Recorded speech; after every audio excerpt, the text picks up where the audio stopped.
নমস্কাৰ বন্ধু বান্ধৱীসকল, মোৰ অন্য এটি মিনি ব্লগলৈ আপোনালোকক স্বাগতম জনালোঁ। আজি পুৱাই মন্দিৰলৈ গ'লোঁ, কিয়নো আজি সোমবাৰ আৰু সোমবাৰে মই ব্ৰত পালন কৰোঁ। সেয়েহে প্ৰতি সোমবাৰে এনেদৰে মন্দিৰত পূজা আগবঢ়াওঁ।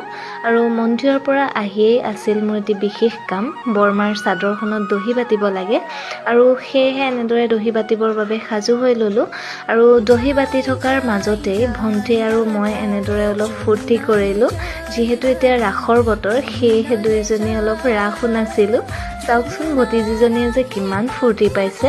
মোৰ এইবোৰ কৰি বহুত বেছি ভাল লাগে।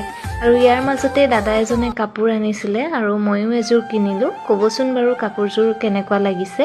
আৰু মানুহজনো আহি পাইছিলে, তেওঁকো একাপ চাহ দিলোঁ আৰু মানুহজনক পঠিয়াই লৈ পুনৰ এনেদৰে দহি বাতিবলৈ বুলি বহিলোঁ। ভাবিছিলোঁ যে আজি শেষ কৰিম বুলি, কিন্তু শেষ কৰিব নোৱাৰিলোঁ, কিয়নো মই ইমান ভালদৰে নাজানো।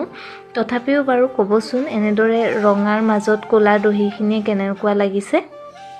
আৰু ইয়াৰ পাছতেই মোৰ টিউশ্যন আৰম্ভ হ'ল। আৰু আজিৰ মিনি ব্লগটি ইমানেই। সকলোৱে যাতে মৰম দিব তাৰেই আশা কৰিলোঁ।